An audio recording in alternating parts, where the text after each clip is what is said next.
Olá pessoal, bem-vindos de volta ao podcast e hoje eu faço uma pergunta para vocês. Você acha que é fácil organizar um jogo de futebol? Organizar tudo mesmo ali, controle de acesso, bebida, comida, segurança, médico, um monte de coisas que acontece num jogo de futebol? Então me aguarde que depois da vinheta, hoje vai ter um especialista aqui para contar para você como é que funciona uma partida de futebol.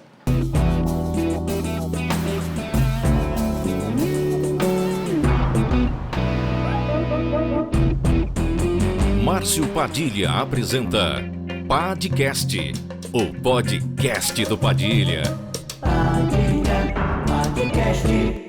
Gente do céu, vai ter um jogo na quarta-feira, 7 horas da noite. Um jogo importantíssimo, vai ser o jogo decisivo para classificar o time para Libertadores ou não. E aí aquela expectativa de público, 40 mil pessoas, 50, 60 mil pessoas. E aí, é fácil organizar? Você acha que é? Então, você vai conhecer Paulo Prestes. Paulo Prestes é um cara que veio do Paraná, praticamente, quase que exclusivamente para participar do podcast. E ele vai contar para a gente como é que se monta um evento para tanta gente em tão pouco tempo, né, Paulo? Porque geralmente o portão abre 3 horas antes, aqui no Rio pelo menos é assim, e de repente você tem 40, 50, 60 mil pessoas dentro de um estádio, todas elas querem beber, querem comer, querem urinar, querem ter segurança, se passar mal tem que ter um médico. Como é que funciona isso, Paulo? Seja bem-vindo. Márcio, obrigado a todos, é um prazer aqui receber esse convite tão especial de um amigo de longa data, né? E realmente, organizar um jogo de futebol independente do estádio, independente da cidade, do país, é uma obra de arte, uma complexidade absurda. Nós falamos hoje em jogos, principalmente na Série A, para grandes estádios, público acima de 30 mil pessoas, um staff de mais de 2.000 pessoas trabalhando no estádio de futebol. E essas 2.000 normalmente se concentram no dia do jogo, mas você tem o pré-jogo e o pós-jogo que demandam uma atenção especial. Erros acontecem, sim, nem tudo é perfeito, né? Nós estamos lidando com gente, né? Com emoção, com paixão, então muda muito o perfil do consumidor que vai ao estádio, porque, na teoria, o torcedor vai para ver o time ganhar. Certo. E o nosso trabalho é o quê? É organizar até a hora que o juiz apita, o início da partida. Tudo aquilo que é fora das 4 linhas, e muitas vezes também dentro das 4 linhas, é de nossa responsabilidade. Não é fácil. O departamento de operações, como a gente tem chamado desde 2012, mais ou menos essa expressão surgiu lá na Arena do Grêmio, no qual eu trabalhei em 2013. Essa expressão ela se expandiu no Brasil. Então, hoje quase todos os clubes, é o antigo departamento administrativo do clube. Uhum. Então, assim, hoje muitos clubes grandes, medianos e estádios possuem um departamento específico para fazer toda essa estruturação da organização dos jogos e muitos deles eventos corporativos e shows também. Porque entra nessa conta no departamento de operações esse métier tão específico que é show de grande porte e eventos corporativos, que é muito particular, completamente diferente de um jogo de futebol. Tá. Paulo, eu vou fazer algumas analogias com a minha experiência, tá, né, de Botafogo, e você tenta transportar isso para outros estádios, para outros lugares. A primeira experiência que eu vejo mais complexa num jogo de futebol hoje é o acesso. Eu acredito que 80% das reclamações começam pelo acesso. Aconteceu agora recentemente, domingo, a torcida do Botafogo ficou indignada porque tinha que comprar o ingresso no site, mas para retirar o ingresso tinha que levar praticamente um histórico da sua vida, com cópias e coisas do cartão de crédito para poder retirar o ingresso, pagando uma taxa de conveniência e tendo toda essa trabalheira. No Botafogo, nós tivemos no nosso período uma empresa chamada Voucher Seguro, que hoje muita gente deu graças a Deus que ela saiu, e eu acredito que 90% já se arrependeu desse graças a Deus. Porque eles criaram um sistema de voucher dinâmico, tá? Um aplicativo, onde você inseria um código. Esse voucher não podia ser printado, Porque eu já vi histórias também de gente que pega, consegui comprar o ingresso, aí bota o seu QR Code na internet. Quando ele chegou para entrar, outra pessoa já tinha entrado com aquele QR Code. O da Voucher Seguro não podia ser printado e nem copiado, e ele era dinâmico. A cada 3 minutos, aquele ali perdia a função e já criava um novo, uma coisa dinâmica. Que, assim, a gente teve jogo da Libertadores, como eu citei aqui no começo do programa, que 7h30 da noite a gente tinha posto 35 mil pessoas para dentro do estádio sem problema nenhum no acesso. Mas eu vejo muita reclamação porque a catraca não lê, o reflexo do celular às vezes não vê. A gente teve que acabar com um papel, porque o cara, principalmente os cambistas, né, os mal intencionados, imprimiam 5, 6 cópias do mesmo voucher e aí o primeiro passava e os outros não passavam. E às vezes nem era o comprador original. Né? Exatamente.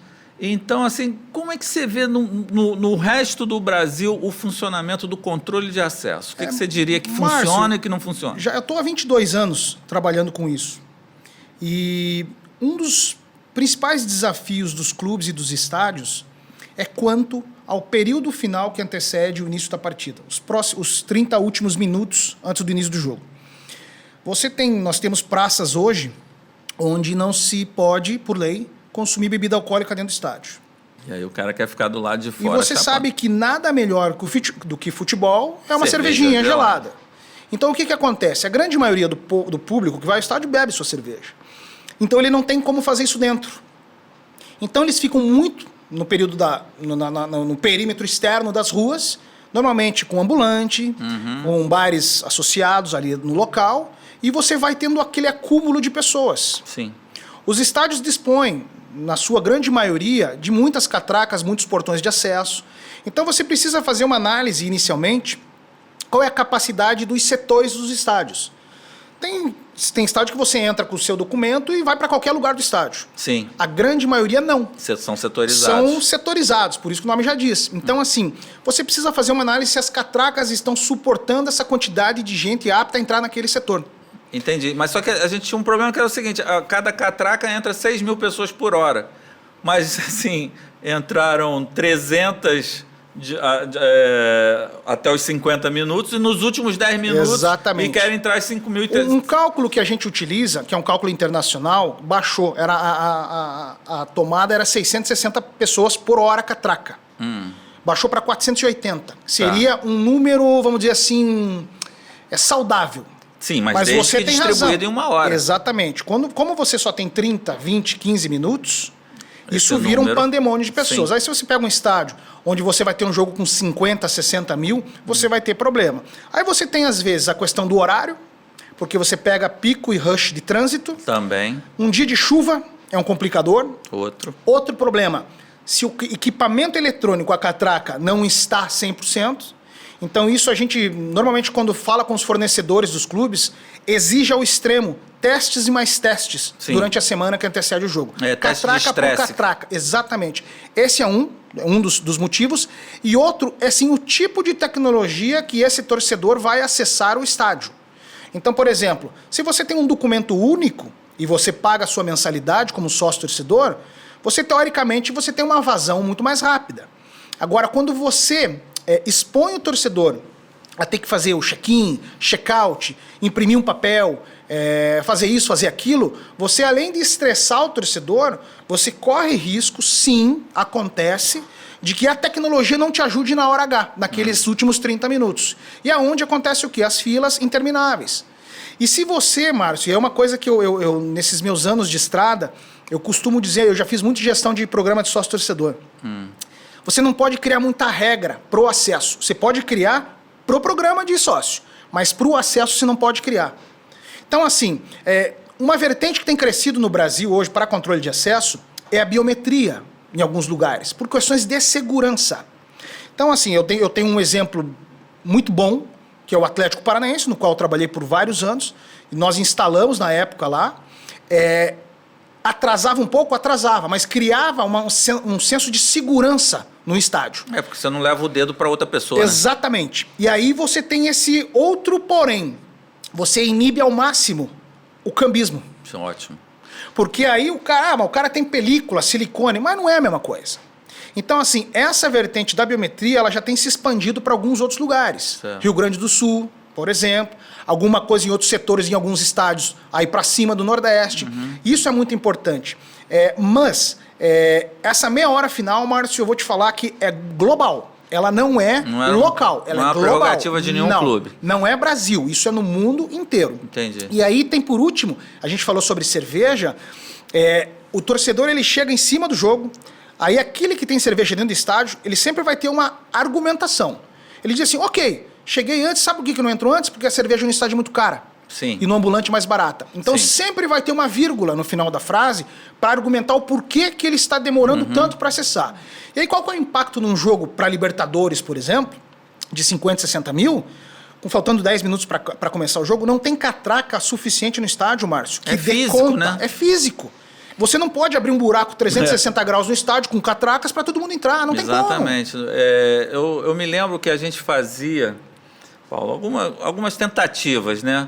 Uma delas era que até 30 minutos antes de começar o jogo, o cara comprava 2 cervejas por um preço Sim. mais em conta. Mas tem aí onde eu queria chegar também, falamos bastante de acesso, custo da alimentação, né? Tem um nome. Alimentos e bebidas. A gente chama setor de alimentos e bebidas. Né? No Botafogo tinha um termo lá que eu não me lembro, que os vendedores falam assim, cara, mas é diferente, porque o meu funcionário é um funcionário eventual, é um cara que só vem para fazer o jogo, ele não é meu funcionário do dia a dia. É diferente do cara que tem um bar ali, que abre todo dia, o funcionário dele está ali todo dia cumprindo o horário. O outro problema sério, o gelo, porque não podia ter alimentação elétrica em alguns lugares, eu não me lembro direito, eu sei que tinha que ter gelo pra cacete.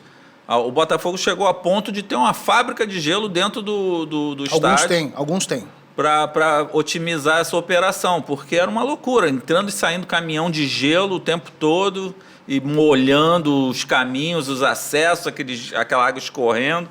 Eles alegam também uma outra coisa que é desperdício, né? Porque eles não têm... Se o cara prevê que vai vender, sei lá, 1000 latinhas de cerveja e não tiver o público que justifica aquele consumo, ele vai ficar com aquelas latas encalhadas, ele não tem o que fazer com ela, porque cerveja, quando gela, não pode esquentar de novo, aquelas coisas e tal. Então, tem vários senões. E quando você vai num show de música, você paga 15 pratas numa latinha de cerveja e não reclama. Por que no futebol é diferente? É porque o volume de jogos primeiro anual, você tem 35 em média no seu estádio. Os grandes clubes, primeira, segunda e até terceira divisão, gira em torno de 30 a 35, né, envolvendo competições estaduais, nacionais e internacionais. O problema de alimentos e bebidas, Marcos, que eu vejo, esse é um projeto que eu atuo também na minha área, na minha empresa de consultoria, primeiro de tudo, equipamento. A caixa de gelo, ela só é boa na hora da entrega, e ela não pode ser dentro do bar. Número 2, operação. Você tem que ter uma operação muito boa. E número 3, preço bom. Então o que acontece? Quando você fala de pessoas, essas 2.000 que eu citei anteriormente, também é uma situação global. Na grande maioria das arenas, dos estádios, são pessoas que estão lá como freelancers. Eventual, né? Então assim, ele não depende profundamente daquilo. Ajuda muito na conta mensal da casa dele. Então assim, onde que entra muito o meu trabalho ao longo dos anos? Chamado programa de treinamento. Eu aplico para os clubes um programa de treinamento com o staff. Por quê? Porque eu preciso fazer com que ele se sinta bem trabalhando no Botafogo, no Internacional, no Bahia, no Real Madrid. Então, assim, eu dou um programa de treinamento, que dura 2 dias, normalmente dentro do estádio, para valorizar a participação dele. Número 2, a questão de equipamento. Quando o estádio não oferece equipamento, é um problema sério. Por quê? Você tem sim a questão do alimento que pode estragar. Sim. E aí vai entrar um órgão fiscalizador no qual eu concordo 110%, que é a vigilância sanitária. Sim. A vigilância ela tem que se fazer presente em todos os estádios, para averiguar a situação das lanchonetes, das concessões, se realmente ela está comercializando produtos à altura do preço e com higiene, com a segurança total para o consumidor. Então, por exemplo, já tive em estádios que você tinha que colocar no sanduíche feito em cozinhas dentro do estádio, alguns estádios possuem cozinha, a data de fabricação e o horário para aquilo lá ser vendido. Certo. E você tem razão, a gente não pode deixar isso aí para o próximo jogo. Não. Se você tem equipamento, Márcio, por exemplo, geladeiras, então lá o clube de futebol faz uma baita parceria com fornecedoras ou empresas distribuidoras de cerveja e refrigerante. Se você tem uma série de geladeiras, aquelas geladeiras altas, nos bares, com segurança no estádio, obviamente, você consegue concentrar as bebidas ali por uma semana sem ter desperdício. O que acontece nas caixas de gelo? Normalmente a operação, quando eu falo no item número 2, que é a operação, esse processo de fluxo e vazão de multidões, o futebol tem um problema sério, Márcio. O futebol só tem 15 minutos de intervalo por uma demanda assustadora. Não só de comida, de banheiro Tudo. também. Então o que acontece? Diferente das ligas americanas e até das nossas ligas de basquete, de vôlei, um jogo de tênis, um futsal, existem muitas paradas. E além do que os equipamentos são menores. Então a circulação é mais rápida. Certo. E a venda pode ser muito mais eficaz. Já no futebol, com 40 minutos do segundo, você percebe que em alguns estádios, pela dificuldade, e não é pela falta de bar, falta de equipe, é porque o volume de pessoas é muito grande. Então os caras começam a se apinhar nos corredores. E aí, por exemplo, o torcedor não consegue encontrar banheiro, tem fila no banheiro. Porque todo mundo tem aqueles 15 minutos, naquele momento, né? Porque depois ele tem os 45 minutos. E dependendo da importância de uma partida, os caras ficam focados no jogo. E tudo vai virar motivo de reclamação, sim, num estádio para 20 mil, Márcio. Não vamos nem longe, 20 mil pessoas. Que 3 mil pessoas saiam no intervalo para consumir, para ir no banheiro, já é um problema, já é uma dificuldade. E aí o que você tem que fazer? Aí a operação de banheiro tem que ser muito bem montada. Existem alguns períodos, por exemplo, é muito simples. No banheiro, você entrega o estádio com todos os banheiros abastecidos, né? Isso. Papel higiênico, papel toalha, lá, o sabonete, alguns com álcool em gel por causa da pandemia e tudo mais. E limpeza. O que os estádios deixam de fazer, que eu percebo? Trancar a porta durante a semana ou no pré-jogo. Então, algumas portas e algumas entradas de banheiro ficam abertas. Então, assim, como você tem volume no pré-jogo de gente instalando placa de publicidade, gente mexendo no estádio, ou até mesmo limpando, os banheiros ficam abertos. Quando chega no dia do jogo, quando você vai fazer o checklist no período da manhã, você não tem quase tempo para reabastecer tudo isso. Então, a primeira de tudo na operação, tranca os banheiros. Uma pessoa, normalmente, é o ideal para cada banheiro. Homem e mulher, homem e mulher. Sim. Só que, assim, tem que ser ninja. Porque, assim, com 35 do primeiro tempo, você tem que parar de limpar banheiro. Vou te falar por quê. Porque o volume de gente é muito grande. Se está chovendo, Márcio, as pessoas carregam pela sola do sapato água para o banheiro. Aqueles que gostam de molhar, o calor, aqui no Rio que é muito calor, o cara gosta de dar uma molhada para curar um pouco a quantidade de cerveja na cabeça, ou por causa do calor mesmo, e começa a molhar o chão. No intervalo é muito difícil de você estipular uma limpeza de qualidade. Você pode ajudar, mas é difícil. Começou o segundo tempo, aí você faz um arrastão nos banheiros. Para você ter o segundo tempo, a partir dos 10, que esvazia, que daí todo mundo já está no teu perímetro de jogo para assistir a partida, para que o banheiro fique limpo daí até o final do jogo, tudo reabastecido. Mas assim, você tem a mistura aí do torcedor que vai no banheiro, o torcedor que vai no bar, o cara que quer dar uma passeada, quer mudar de lado de campo, porque o time atacou de um lado, agora ele quer ir para próximo do outro, no mesmo setor. Então tem esse problema. É fluxo de pessoas, Márcio, é um complicador. Por isso que a operação ela tem que ser redondinha. Exatamente. E assim, as pessoas falam às vezes sem saber, né? Ah, pô, lá ninguém tá preocupado com isso. Às vezes estão preocupados. O problema é que o volume é grande, né? Eu me lembro que teve uma época que o Felipe Neto e o irmão dele criaram uma empresa que vendia coxinhas. Um cone com 8 ou 10 coxinhas. Tinha aquelas coxinhas de tipo de festa, que era uma delícia, produzida pela Lecador e tal. Cara, e assim, um fenômeno, né? Pô, todo mundo queria comer a coxinha do patrocinador. Então iam crianças no jogo por causa do Felipe Neto e do Lucas. Sim. E assim, eu me dava pena dos outros bares, mas no intervalo, a fila da coxinha virava o corredor, todo mundo querendo comprar a coxinha e os outros esperando ali sem movimento nenhum. Isso também é um desequilíbrio, né? Em alguns estádios, eu não sei, eu estou dando um exemplo assim, muito específico, mas em outros estádios você percebe isso, de que um bar é mais procurado que os outros, isso cria um desequilíbrio. Isso acontece muito porque se você tem vários cessionários, vários tipos de comida, por exemplo, você tem esse reflexo no intervalo. Então, às vezes, isso era uma por exemplo, cultura no Botafogo de que assim, a expectativa era que essa concorrência gerasse melhores preços, né, para o consumidor. E na prática acaba não acontecendo. E você tem que ver também, Márcio, qual é o tipo de comida que você leva para dentro do estádio.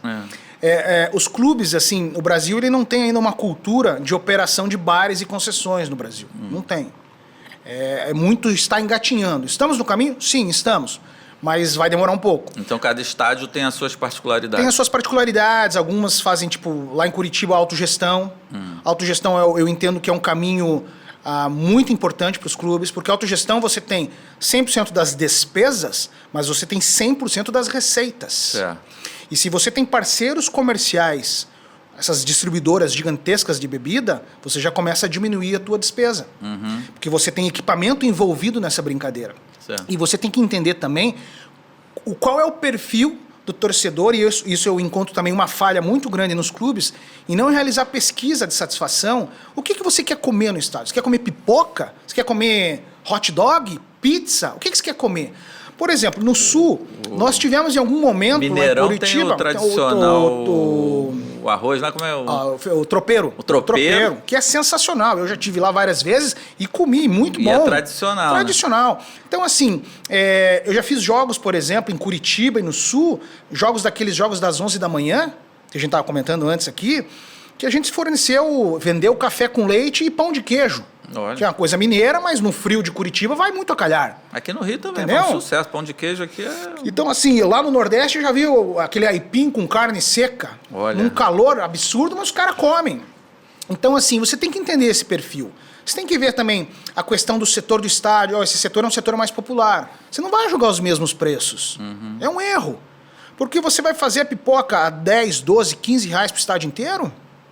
E às vezes é o mesmo cessionário, ele tem uma loja de pipoca no setor popular, no setor VIP, no setor intermediário e pratica o mesmo preço. Tá errado. Tá errado, porque assim, ele vai ter demanda de um jeito ou de outro. Pipoca é uma coisa que todo mundo gosta em estádio de futebol. Popular, R$1, R$2 mais barato. Então, assim, a política do clube com alimentos e bebidas, com as concessões, ela vai em operação, equipamento e preço. Entendi, mas aí no caso, a autogestão também não te cria uma série de problemas de mais funcionário de carteira assinada? Não, porque assim, hoje com a lei trabalhista, Márcio, ela ajuda muito. Em alguns estados, aqui no Rio é um pouco mais complicado, tem aquela lei intermitente, né? É um pouco mais complicado. Mas assim, no resto do Brasil, você consegue fazer um rodízio desses freelancers. É claro que tem todo um sistema, lembra que a gente montou isso no Atlético Paranaense em 2014 para 15. Eu já tinha... no Grêmio, na Arena do Grêmio, lá na OS, em 2013, fizemos isso um pouco, não inteiro, né? Tentei fazer no Curitiba algumas coisas, consegui até. Por quê? Você acaba reduzindo a margem de lucro que o fornecedor, obviamente, vai ganhar. O fornecedor não tem nenhum problema. Empresa disso, empresa daquilo. Você não vai ter mais essa despesa na tua conta. Você vai ter o dinheiro líquido para esse freelancer, você recolhe imposto, o clube recolhe imposto, você dá alimentação, você dá treinamento, e com o rodízio você não cria a lei do vínculo empregatício. Tá. É claro que você tem que entender juridicamente em cada cidade, em cada estado, como isso funciona.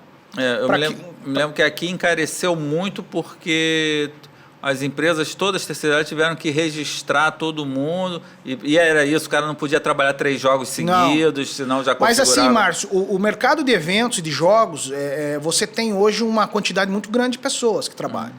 A área de mais risco que você tem hoje em estádio é a área médica e segurança, porque segurança você tem que ter algumas habilitações para poder trabalhar em grandes eventos, né? Então isso é um pouco mais complexo. E você pega, por exemplo, um Newton Santos, um Maracanã, nós estamos falando aí de um número de mais de 500 seguranças, às vezes 400, às vezes 380, dependendo do tamanho do jogo. Sul é mais ou menos isso, 300, 270, porque você tem o pré-jogo, você tem pós-jogo, controle de acesso, gramados, tem arquibancada, corredor, é um monte de espaço que você precisa preencher. E as empresas, elas ganham muito dinheiro, e como eu disse, corretamente, que é o negócio da empresa, só que o clube fica muito endividado com isso. Então, se o clube pudesse olhar algumas áreas, não precisam ser todas no estádio, para fazer autogestão, com a rodízio de funcionário, de freelancers, 2 jogos por mês, 1 jogo no mês, porque você tem volume de gente para fazer isso. Eu estou falando de 1.000 pessoas, 1.500, 2.000, você não vai ter só vamos dizer assim, uma planilha com 2.000 pessoas. Você vai ter 4.000. Ainda mais aqui no Rio de Janeiro, que é um mercado extenso de eventos. É muito mais tranquilo do que Curitiba. Certo. Que o mercado é um pouco menor. Um pouco não, bastante menor. Então o que acontece? Para você poder oportunizar e gastar menos, você tem essa alternativa. O importante, Márcio, com o passar dos anos, e eu falo muito isso nos meus projetos de consultoria, existe alternativa sim para reduzir despesa operacional. Quer um exemplo? Eu faço um desafio a todos os torcedores, principalmente o pessoal do Botafogo, do Flamengo, do Vasco, do Fluminense. Acessem o site da CBF, onde tem o boletim financeiro, que uns chamam de borderô, uns chamam de súmula e tudo por aí. Borderô é um documento aberto, não tem nada escondido, entendeu? É um documento que a CBF, que o clube precisa passar um PDF e depois da rodada do Brasileirão, eles divulgam a quantidade de gente que entrou, quem que comprou ingresso, qual é o valor, qual é o setor, quantas e tem as inteiras, despesas operacionais. Meias. Exatamente, tem tudo. E aí você percebe que as despesas operacionais dos estádios brasileiros, elas têm crescido exponencialmente. E é um perigo, porque assim, a gente está falando aqui que de estádios, aí também não vale falar os nomes dos clubes e de estádios, mas tem despesa operacional que varam R$1 milhão por jogo. Sim. Como é que você mantém uma estrutura, um clube de futebol, pagando R$1 milhão? Ah, mas eu tive uma receita de 4. Mas como é que você vai pagar a tua folha de funcionário, de jogador? Ah, mas eu tenho patrocínio. E aí você não consegue equalizar a despesa-receita. Não consegue. E quando você tem um demonstrativo financeiro lá no final do ano, que o clube é obrigado a mostrar o demonstrativo do que gastou, do passivo, do ativo, você vê que tem desequilíbrio. Sim. Por quê?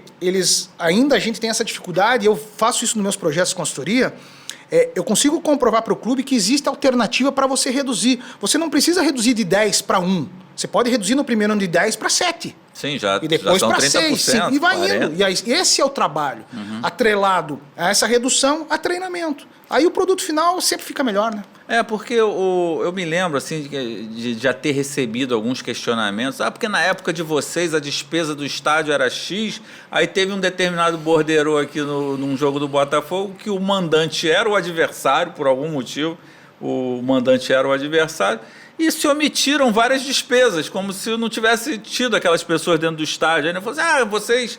Na época de vocês, essas despesas eram mais caras, agora com a SAF, olha aí a diferença, não sei o quê, os amadores para os profissionais.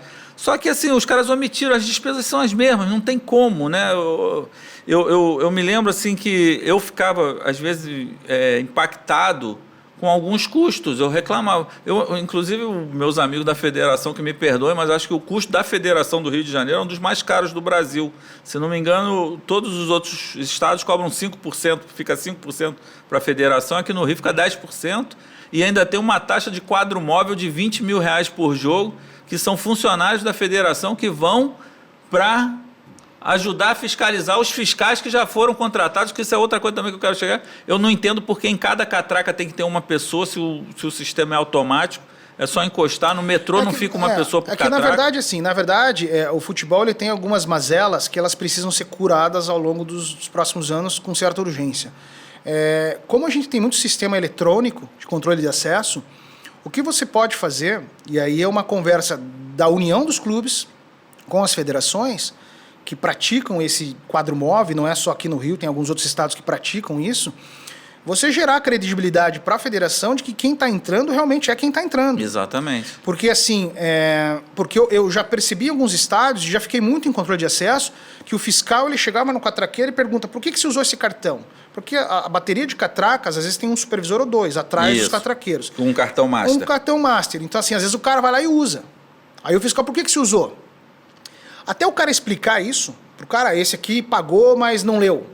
Na hora só ele que vai saber ouvir a rádio, com uma central de sócios ou de ingressos, mas ele tem 30 minutos aquela muvuca, se ele for explicar caso a caso, o menino que está na catraca vai ficar nervoso, o cara fiscal vai ficar, será que o que o cara está falando é correto?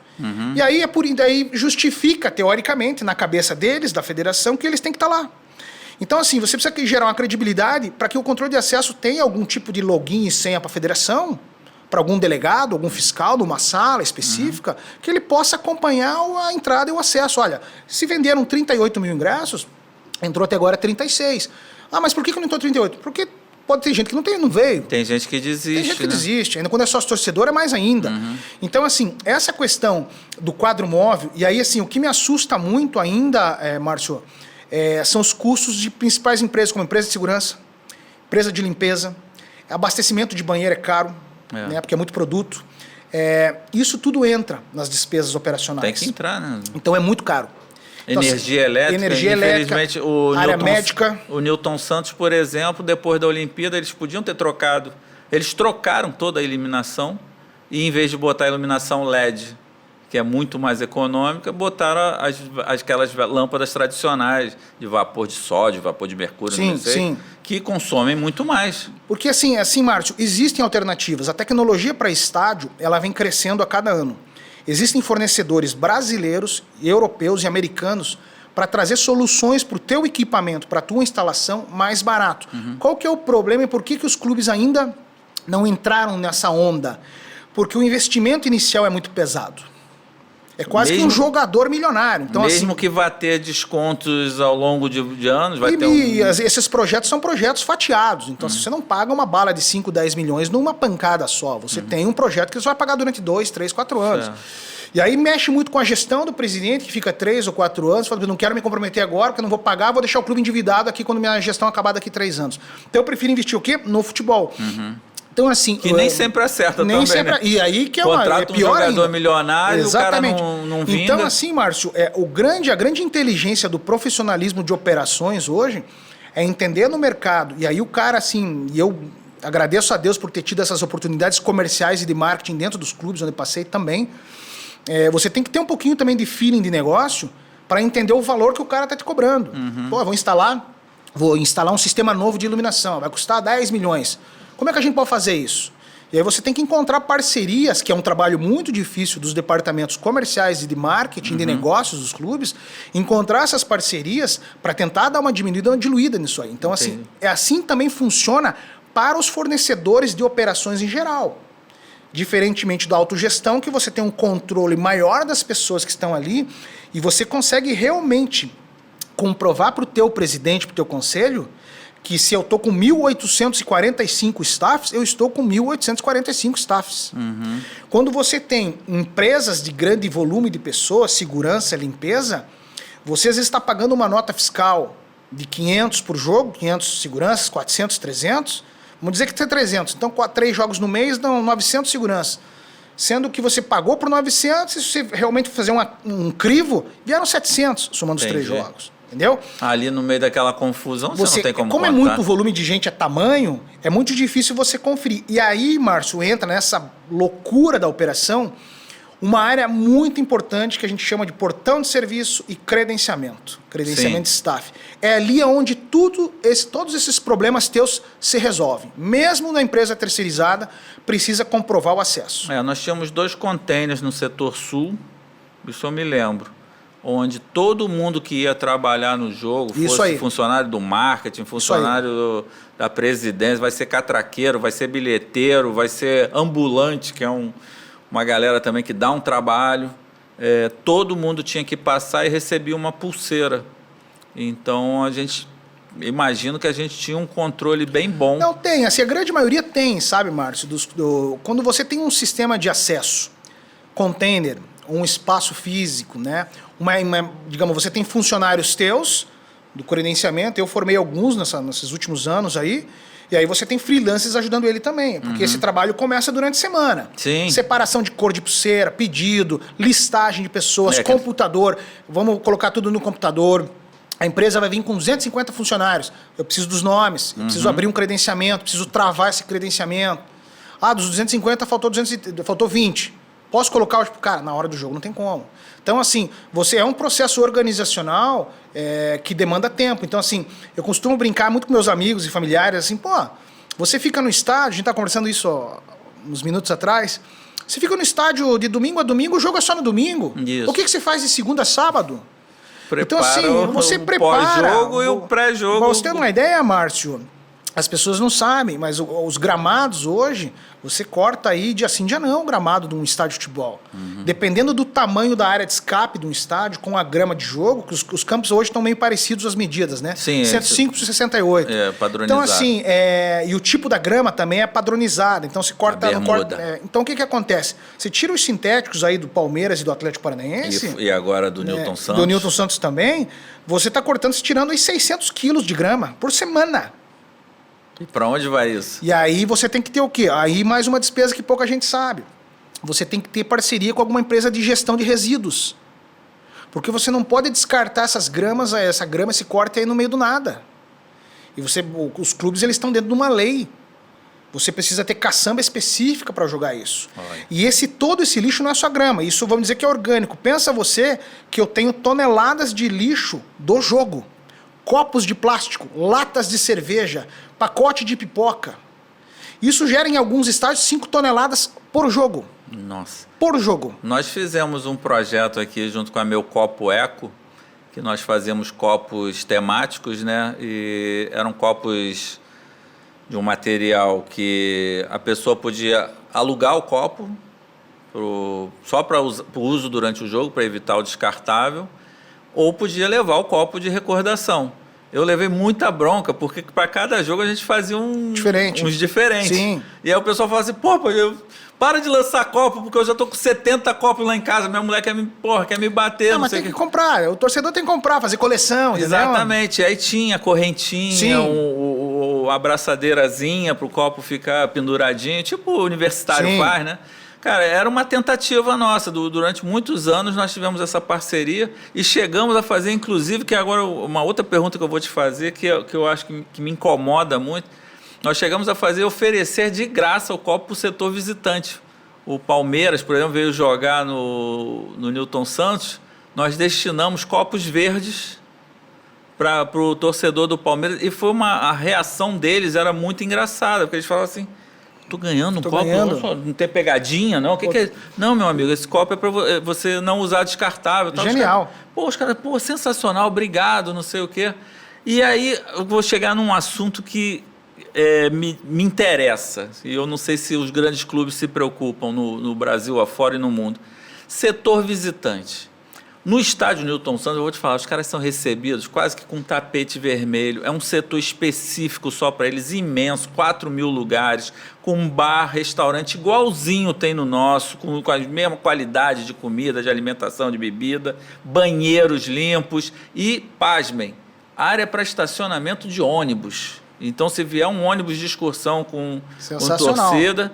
O Botafogo oferecia, na minha época, não sei se agora oferece, no setor sul ali tinha uma entrada de estacionamento para guardar os ônibus dos setores visitantes. Como é que é essa visão fora do estádio Newton Santos? Assim, Maracanã também é tranquilo, o setor visitante sempre é bem instalado e tal, mas por aí pelo Brasil afora. Márcio, assim, na verdade, a gente tinha que andar um pouquinho para trás e parar para pensar que muitas dessas torcidas existem algumas diferenças ideológicas, não só de cor e de camisa, mas também divergências culturais de Estado, rivalidade, um passado um pouco nebuloso da violência, das rixas, né? Vamos dizer Isso. assim. Então, assim, e também a questão da estrutura do estádio.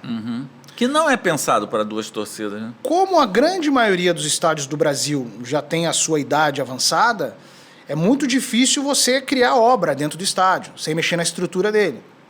Você vai fazer puxadinho. Sim. Mas você, sim, tem uma preocupação muito grande. A gente tinha implantado isso em alguns jogos lá no Curitiba, isso ano passado, para toda a área de camarote visitante. O Curitiba é um estádio mais antigo, é mais difícil, né, de você remodelar ele. Sempre tratar muito bem. A torcida do Botafogo adora jogar contra o Curitiba. Então, o que acontece? A gente tem isso ao longo dos anos, os clubes começaram a se preocupar com isso. Vírgula, aquelas diferenças um pouco maiores. Então, alguns clubes têm, mesmo não sendo da mesma cidade, algumas rivalidades que você precisa ter uma certa cautela, vamos dizer assim. Mas o atendimento do clube, porque às vezes até a organizada vem pressionar o presidente, fala, a gente quando viaja para lá, os caras tratam a gente muito mal. Sim. Ó, não precisa tratar mal o cara aqui, mas não alivia muito também não.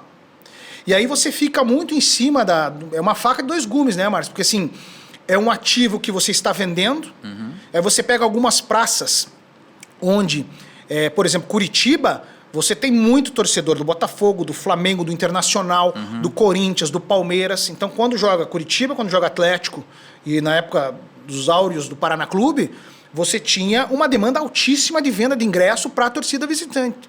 Então, como você tem o sócio torcedor, às vezes você não arrecada tanto da tua torcida, porque a grande maioria é sócio, e já tem o direito garantido, lá no Paraná pelo menos é assim, você tem uma grana entrando considerável. E aí você precisa sim oferecer. Porque, pô, olha, você pega, Márcio, você tem assim um contingente pequeno de organizada que viaja de uma cidade para outra. E você tem muita gente de outras cidades dos estados. E quando você fala de outras pessoas, você tem muita família envolvida. Sim. A torcida do Botafogo Entendeu? hoje, ano passado começou esse movimento, já vem há algum tempo, mas deu um boom ano passado. E estão de parabéns, tem que tratar bem. Tem que tratar cara, assim, bem. começou a viajar, muita gente viajar para acompanhar o time. Porque assim, Márcio, você não pode tratar os caras, a torcida, seja tua, ou como bandido. Exatamente. Porque a gente sabe que tem alguns infiltrados, sempre aquele cara que às vezes toma uma cerveja a mais, tá meio nervosinho por causa do resultado em campo. Isso. E a grande maioria fica nervoso com o resultado em campo. Mas para a violência é um caminho um pouco diferente. Então, assim, você pode aliviar. Nós, como operações, a gente pode aliviar isso um pouco. Nem sempre dá certo. Porque mediante do fervor do jogo, tem cara que explode muito rápido. Com 5 minutos já quer invadir outro pedaço lá. Entendeu? Então é difícil. Vai um vai desafio. desopilar o fígado lá. Eu acho que assim, a divisão de torcida hoje e invasão de gramado, na minha cabeça, eu já perdi noites de sono, já errei, já acertei no planejamento, né? E é importante você reconhecer. E não adianta você reconhece, principalmente quando você vê que a coisa não foi bem planejada. E aí, às vezes, você coloca 1000 pessoas, mas não adianta. Você vai colocar lá um cara que não tem aptidão para aquilo, um segurança que não tem aptidão. Gramado e divisão de torcida é um fator preocupante. Por isso que São Paulo, hoje, nos clássicos, só joga uma torcida. Não tem direito a ser Não time tem, visitante entendeu? Então, dos times assim, da capital, né? Exato. Alguns clubes em algumas cidades já entraram com pedidos no Ministério Público até para não deixar uma outra torcida viajar até uma certa cidade, porque sabem que é uma rixa muito grande. Então, assim, esse planejamento de segurança, ele é um complicador. E para mim, hoje, Márcio, com controle de acesso e tecnologia, bares, segurança são as 3 áreas que mais hoje tiram as noites nossas de sono. Para preparar para o match day, né? Exatamente. Tá, e assim, eu me lembro que o Atlético Paranaense ele não era muito feliz com a presença de torcida visitante uma época, não sei como é que tá agora. Agora tá normal. Teve uma época, Márcio, que eu tava lá, a gente fez o presidente na época fez um projeto chamado Torcida Única, que era a torcida humana, né? Então o que acontecia?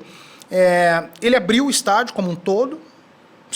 Você podia ir torcer pro teu time, só que você ficava meio apaisana. Sim. Então, assim, você estava em algum setor do estádio, só que você estava com a camisa do Botafogo escondida. Entendeu? Aconteceu muito isso. O que aconteceu no começo? No começo eu entendo que foi legal, porque assim, você tirou, muito importante para a sociedade como um todo, por ser uma torcida humana, vamos dizer assim, você tirou muito policial de dentro do estádio. Porque policial ele tem que atender a sociedade como um todo, não o promotor de eventos privado. Futebol é um evento privado. Sim, eu já ouvi essa discussão, inclusive, que a PM deveria cobrar alguns pelo estados, serviço. Alguns estados se cobram. Alguns estados se cobram, inclusive dentro da renda. E uma alimentação melhor. Então, assim, a gente está tirando os policiais de dentro do estádio para poder atender a sociedade de uma maneira qualitativa. Só que, ao mesmo tempo, eu tive que aumentar o número de seguranças interno. Porque eu comecei a ter muito foco de discussão. Porque você está no meio de 20 mil pessoas, você percebe quando o cara... Você está sentado na fileira de baixo ou na de cima, você percebe que o cara está torcendo para outro time. Isso aí. E se você é um assíduo em estádio, é muito mais fácil você perceber e falar, esse cara não torce para o nosso time, não.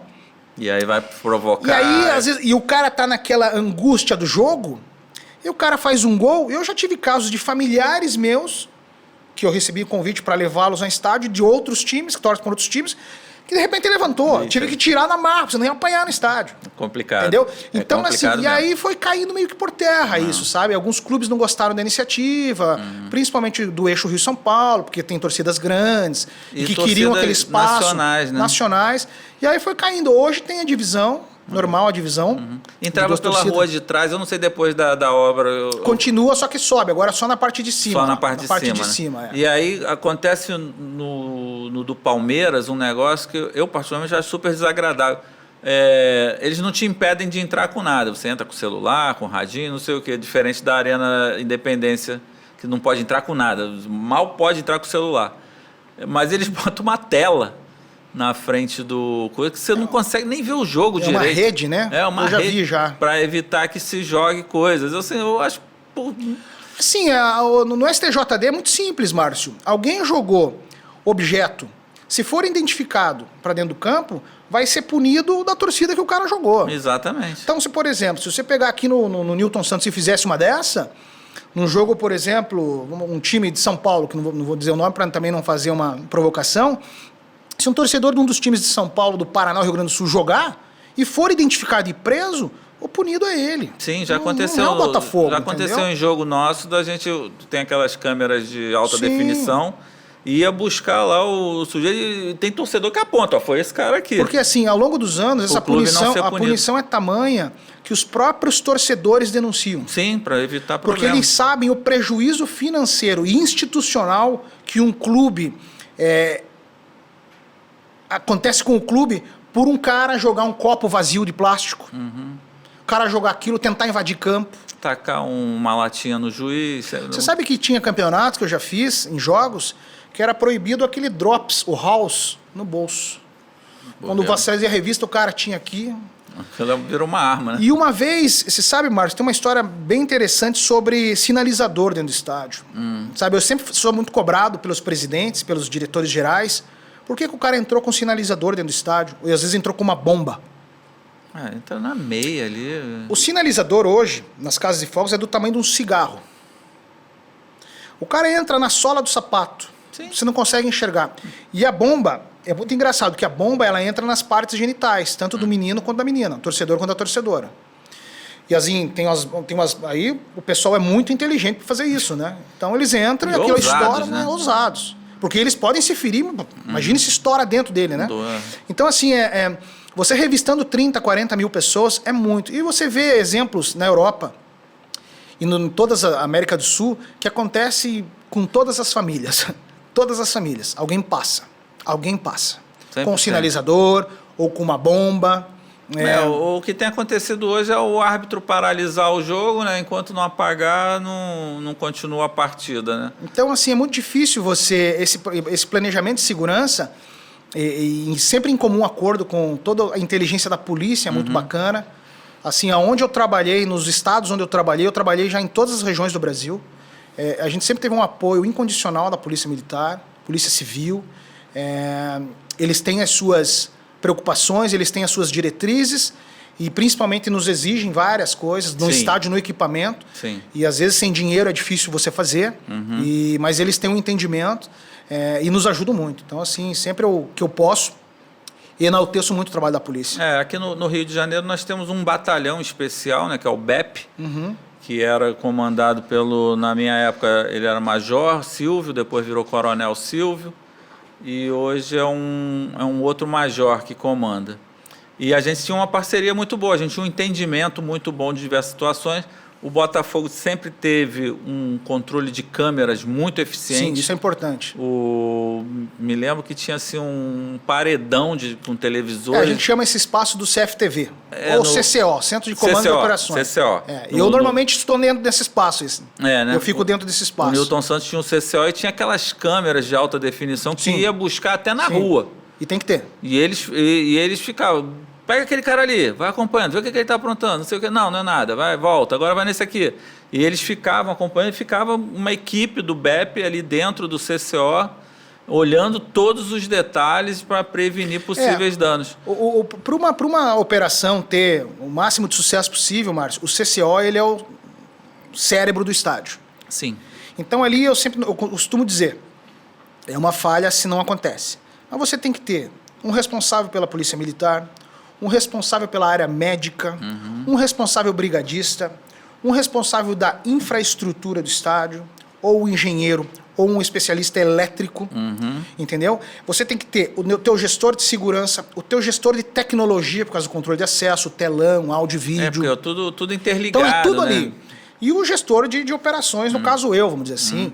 Então, assim, esse espaço físico é ali onde você consegue discutir com mais rapidez, com mais eficácia. Se você tem um sistema de rádio bom nos estádios aí, você consegue resolver muito mais rápido e até antecipar algumas situações. A gente tem uma história dessa que pouca gente sabe.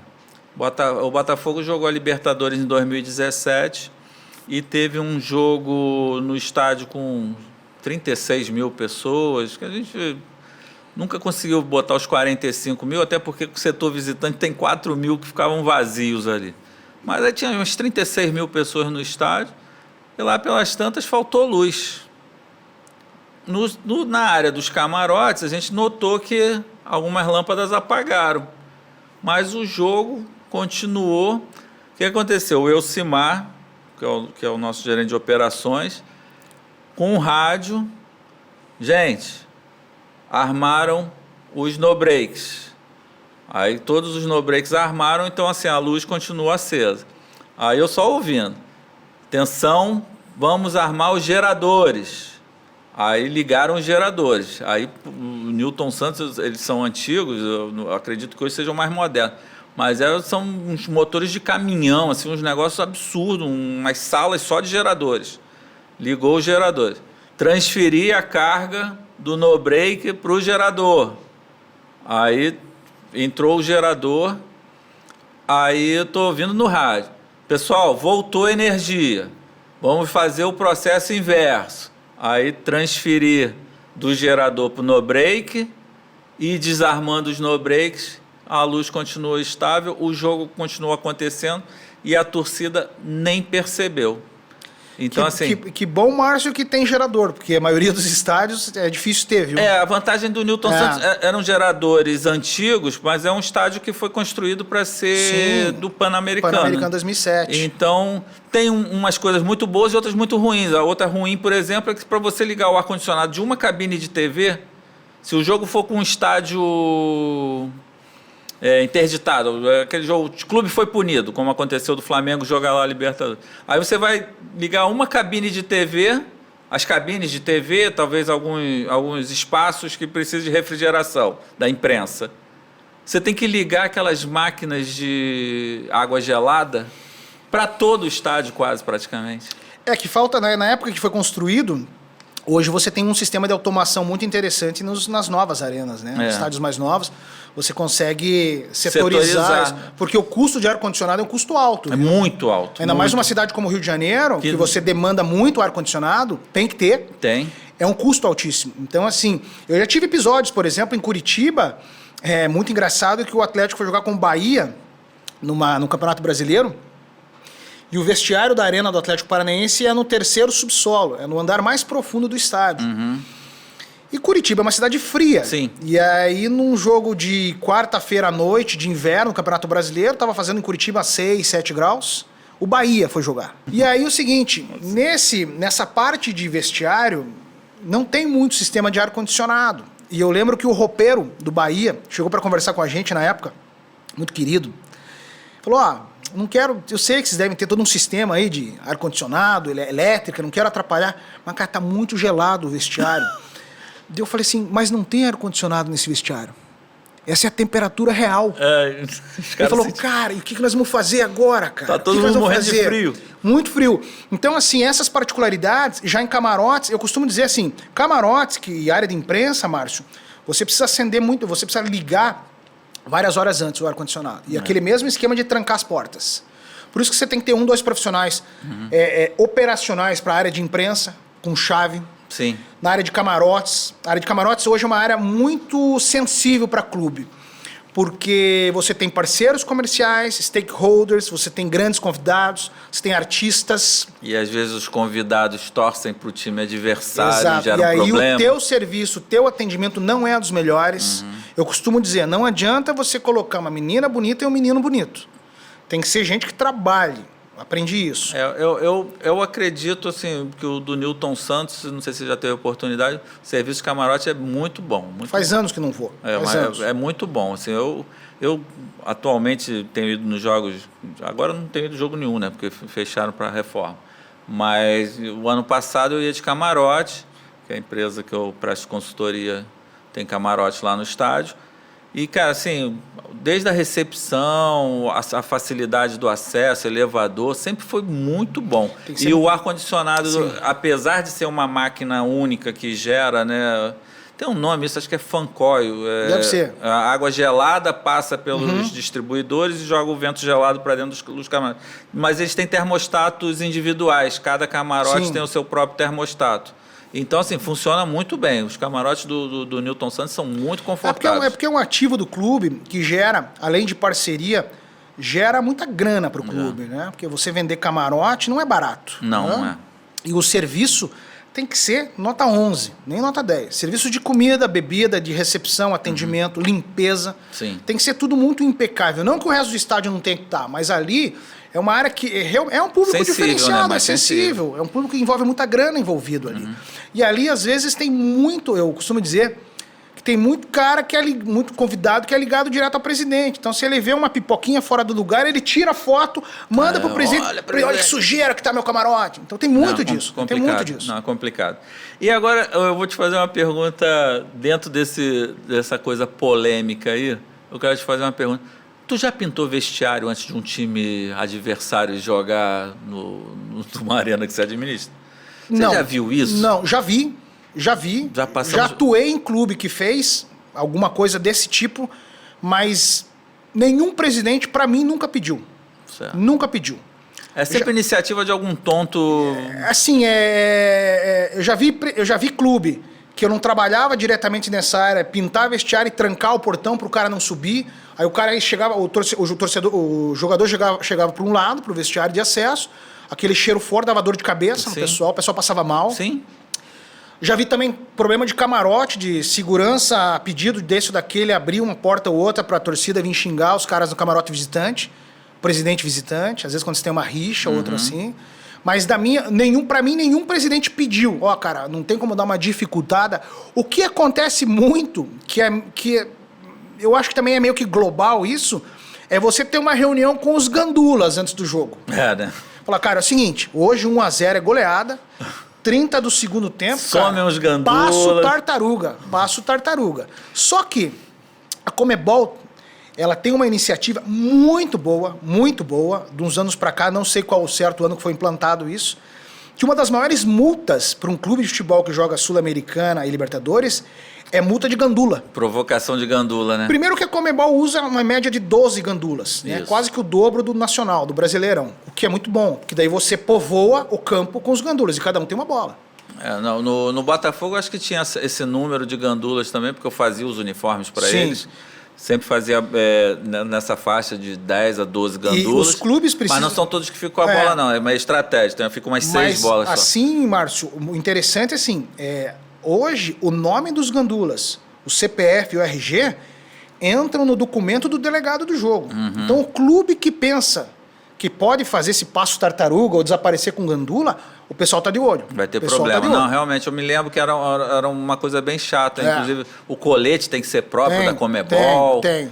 Mas a Conmebol é muito organizada, Márcio, nesse sentido, né? Eu parabenizo muito eles, porque a gente faz, nos clubes onde eu passei, que jogaram Libertadores, Sul-Americana, as reuniões prévias ao jogo. Que é uma reunião operacional. Ali eles definiam todas as cores, eles levavam os coletes, todas as cores. Fotógrafo, cameraman, jornalista, os gandulas, os reservas. Todo mundo tinha sua cor específica. E a Conmebol fornece isso, né? Fornece.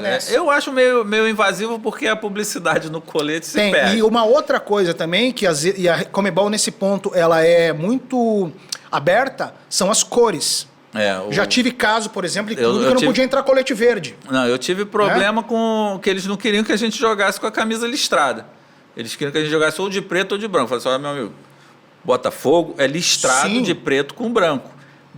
O B o preto é o alternativo e o branco é mais alternativo ainda, que a torcida, a gente tem uma implicância, a gente não, alguns torcedores têm uma implicância com o uniforme branco.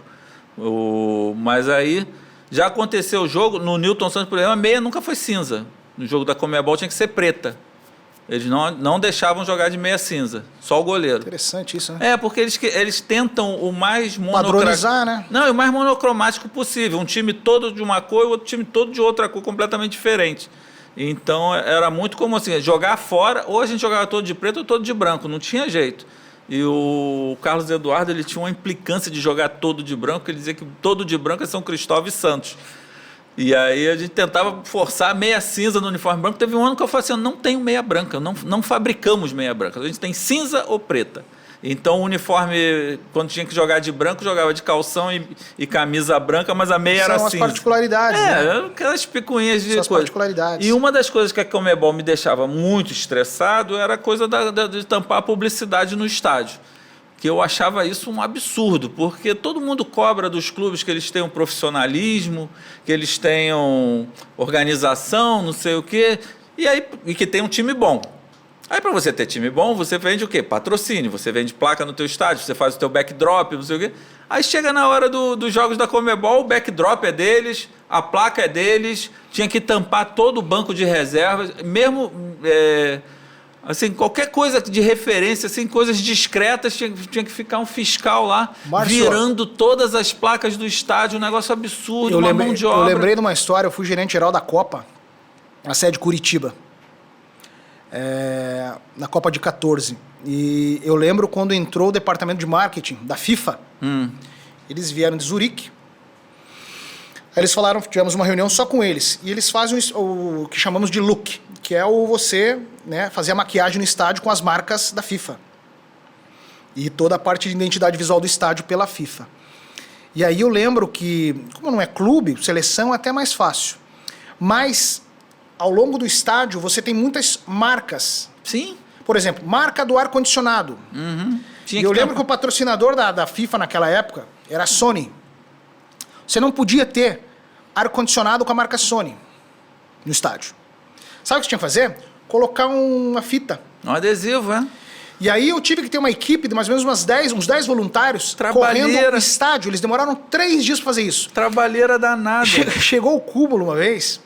Eles falaram, cara, os teus funcionários, sabe que a Adidas é a grande patrocinadora. Dá uma orientada na turma para não vir com tênis Nike. Os voluntários. Sim. Porque o uniforme todo, e é lindo o uniforme, eu recebi de presente. E foi dureza. Cara, eu me lembro num jogo da Conmebol que o Flamengo alugou o Newton Santos porque ele ia jogar com o estádio de portas fechadas. Tinha sido punido por algum motivo, não lembro. Cara, o Newton Santos, a gente tem os escudos nas cadeiras, formado nas cadeiras. Cara, a Conmebol virou, tem que cobrir. Eu falei, cobre vocês aí. Não, vocês têm que cobrir. Eu falei, cara, você tá louco, cara. Tem 10 mil metros de tecido. Haja tecido. Não, se vocês quiserem pagar, vocês podem comprar o tecido e cobrir. Eu não vou cobrir nada. Não tem como. Cara, mas a gente teve que virar a gente tinha que virar todas as placas de publicidade, botar elas ao contrário. Uma trabalheira, cara. Eu acho isso uma maldade, cara, porque... Mas você sabe, Márcio, que assim, eu entendo o lado da Conmebol pela questão da premiação e da importância da competição e entendo o lado do clube. Porque o clube, ele luta e ele batalha tanto para conseguir esses parceiros. Exatamente. Né? Aí às chega vezes num jogo importante, então é difícil. É difícil. Eu costumo assim, eu fico um pouco em cima do muro em relação a isso, porque eu entendo os dois lados. Mas o clube sofre muito com isso. Eu, por exemplo, sou torcedor de arquibancada desde os anos 70. Eu sou do tempo que entrava um clube de cada vez, um time de cada vez. Foguetório? Com foguetório, bandeira, ovação. E era assim, entrou meu time, eu cantava o hino do Botafogo, entrou outro time, eu vaiava e xingava. Eu achava isso um barato, o canto das torcidas, uma provocando a outra, não sei o quê. Aí, cara, isso foi uma outra coisa que eu me estressei uma vez na CBF também. Cara, criaram uma música horrorosa, o tema do Campeonato Brasileiro, que o Botafogo a gente entrava com uma versão orquestrada do hino, assim, e tal, para levantar a torcida mesmo, né? E aí entrava lá uma música, não sei o quê, todo mundo bonitinho um do lado do outro, aí só queriam deixar 11 gandulas, eu falei assim, não, cara, vocês não sabem o que é a experiência para uma criança, gandula não, o mascotinho. Sim, você sabe que eu soube de uma negociação do Botafogo pela quantidade de mascotinhos. Sim. Que eu tava tendo problema lá em Curitiba. Bandeira do Márcio Padilha, que foi Carlos Eduardo. São 44. Isso 4 mesmo, por jogador. 44. Que eles queriam 11. Depois 22. E aí Fica depois... uma por cada mão, um por cada mão. Um em cada mão. Eu falei assim, não, cara, tem que ser 4, Carlos Eduardo, porque às vezes um falta, não sei o quê. Cara, isso foi uma briga do Botafogo. Pode botar na minha conta. Que eu falo assim, gente, vocês não sabem, o presidente da Federação do Bahia, ela, não, mas é um absurdo aquele monte de criança. Eu falo assim, senhor, as crianças não atrapalham em nada, elas entram com os jogadores, quando acaba ali de cantar o hino nacional, eles vêm correndo bonitinho. Alguns clubes têm as pessoas que auxiliam. Nossa, nós tínhamos lá a Aline, orientadora, às vezes funcionário do clube. Com os meninos. Cara, as crianças vinham numa boa, os de colo, geralmente o jogador leva o filho de colo para criança que ia sozinha tinha que ser no mínimo 5 anos. Mas tem que dividir, porque daí tem o filho do atleta, né? Aí o filho do atleta e as escolinhas. A gente tinha um trabalho junto às escolinhas. Pô, olha só, esse jogo é da tua escolinha. Ele vara é um trabalho social e familiar. Nossa, e aí os pais compravam o ingresso ali no setor mais nobre para poder tirar uma foto do filho entrando em campo. Eu falei, você não vai acabar com isso não, gente. Isso aí vocês não levem a mal, não. Eu já trabalhei em clube que a gente sorteava, a gente fazia um sorteio das crianças, né? Através do programa de sócio-torcedor. Sim, o Botafogo hoje tem o CRIA. E aí o pai, às vezes era só o pai e o filho. O pai era sócio, o filho não era, ou era. E aí ele queria trazer a esposa, a gente tinha um setor que ele podia trazer uma pessoa de graça, da família. Mas esse sempre foi assim uma... Qual que era a grande dificuldade dos clubes, Márcio, onde eu passei? Você convencer os pais a que as crianças viessem com o uniforme oficial. Eu já fiz diferente. Eu não precisava convencer ninguém. Eu convenci foi um fabricante de material casual, de roupa, né? A Brasiline. E eles me deram 500 ou 1.000 camisas com um escudo do Botafogo imenso. Entrava todo mundo bonitinho com o uniforme. Porque eu tive já vários desafios, o piratinha, né? Aí fica feio, fica feio. E aí, assim, os patrocinadores até não exigiam a camisa do ano, entendeu? Uhum. Mas que tivesse um outro patrocinador, mas que fosse oficial. Era um complicador, porque daí assim, tava frio em Curitiba, como é que você vai colocar teu filho de 6 anos com uma camiseta e um calção? Isso. Curitiba gelada, do jeito que Curitiba é. Aí tem que dar um moletomzinho. Aí tem que dar um moletom e coloca por baixo. Aí o moletom tinha que ser preto, porque o uniforme é rubro-negro. No Curitiba é verde e branco. Aí tem que ser uma cor que não, né? Que não contraste. Então, assim, é um desafio, né? Mas é uma ação muito bonita. Não, eu sempre tive essa briga aí pelos mascotinhos, era o meu orgulho, quando eu falo assim, 44 crianças. Eu falei, obrigado, Carlos Eduardo, é isso que a gente tem que ter. Hoje nós estamos com 22? Não sei, depois que eu saí, acho que é 22. Hoje eles 22, conseguiram derrubar para 22. Mas eu tinha muito cuidado com isso, porque eu acho que é a hora que a criança fala assim, cara, esse é o meu time. É que ela é movida, não é só a emoção, mas é movida com ídolos, né? A criança é diferente de nós, que já estamos no estágio há tantos anos. Então, para ele, estar próximo de um ídolo, é claro que para nós a gente vira criança também, mas eles tendo essa oportunidade agora... Não, eu acho que é uma experiência fantástica para a criança e sempre fui incentivador disso, dava o uniforme, eles ganhavam a camisa com o escudão do Botafogo. Sempre fiz bastante barulho com isso. Outra coisa que acontece é o show do intervalo. Como é que a administração, pelo menos do Botafogo, nunca interferia comigo. Eles pediam para evitar o campo, aquele negócio da contaminação do gramado. Márcio, na verdade, assim, quando você tem...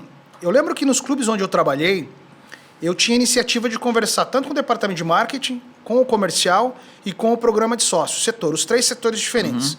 O que vocês têm em mente? No Botafogo eu cuidava dos 3, então era mais fácil. O que vocês têm em mente? O que vocês querem fazer?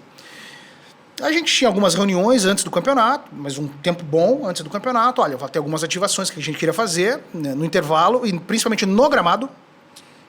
E aí eu envolvia a engenharia e o jurídico. Por que eu envolvia o jurídico também? Falei, olha, a gente vai montar um boneco, um croquis das ações que a gente quer e vamos enviar à CBF para ver o que eles autorizam ou não, principalmente quando se afere a gramado. Por causa do take de câmera, às vezes eles têm lá uns comerciais que eles usam o gramado, tem carro e por aí vai. A CBF, nesse ponto, sempre nos atendeu super bem nos clubes onde eu trabalhei. Falou, Paulo, esse dá pra fazer. Esse é um jogo de quarta-feira, 9h30 da noite, é mais complicadinho. Copa do Brasil, que eles usam muito gramado para ações próprias. Mas assim, a gente sempre teve uma receptividade muito grande. E aí, assim, o que falta hoje, Márcio? Como a gente não tem muito mais gramado, porque daí tem o teu departamento de engenharia, fala, vamos jogar aí desse segundo tempo, aí o jogador reclama que tem buraco no campo. Então fica, cada um querendo defender o seu, vamos dizer assim, né? Na minha época eu aprontava, uma vez eu vi um vídeo na internet, um futebol de bolha, tu já viu isso? Já.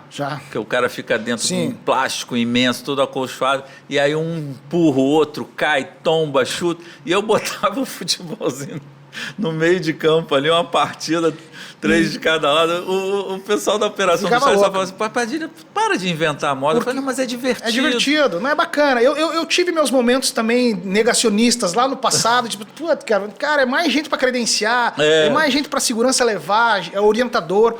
Assim, com grama sintética, e o Newton Santos está entrando agora nessa fase nova, facilita. Engenharia, você já tira um player da jogada. Já tira você já está fora da discussão. O cri-cri então, da grama. Assim, e as ativações durante o estádio, que para mim é o grande desafio.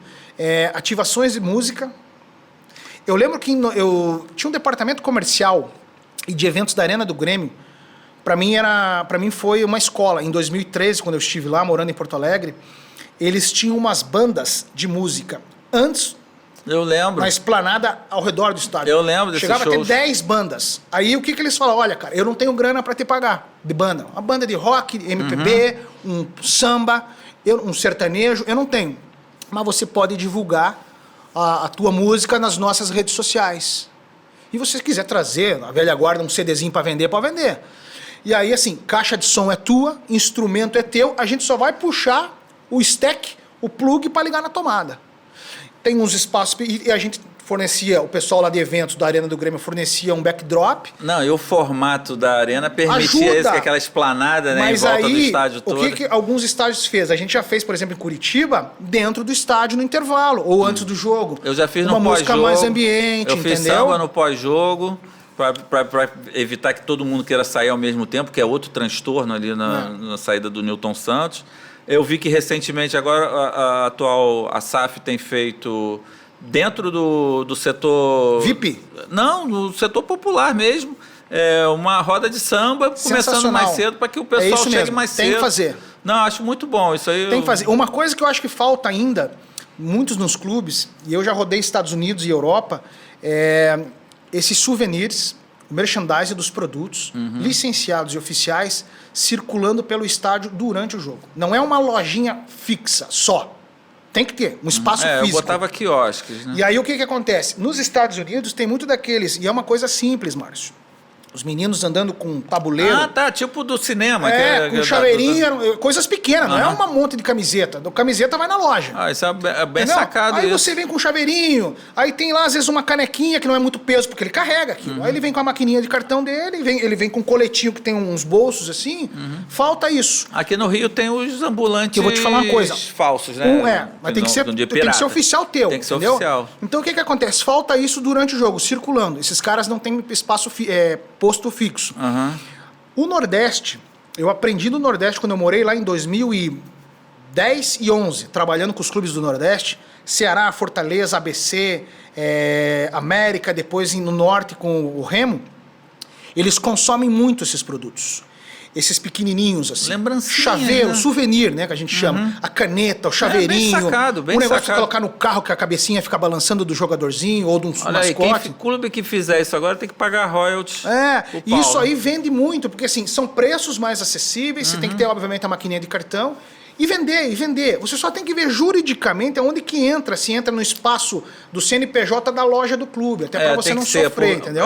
Eu até li recentemente que o Botafogo vai fazer a gestão das lojas agora. Ótimo. Vão parar de terceirizar. Na nossa época não podia, porque o CNPJ do Botafogo não tinha... Muitos clubes sofrem com isso. ICM, venda, emissão de não nota pode. Fiscal. O produto final deles não era isso. O Botafogo nem presta serviço e nem vende produtos. Não podia o CNPJ do clube, da sede, né? Agora parece que o CNPJ da SAF vai permitir isso, então eles vão poder fazer a gestão da loja e de produtos. Mas eu tinha um gestor de loja terceirizado, que era, na minha opinião, um grande parceiro que o Botafogo perdeu depois da minha saída. Tem um monte de fofoca aí com o nosso nome, mas eu tenho minha consciência tranquila.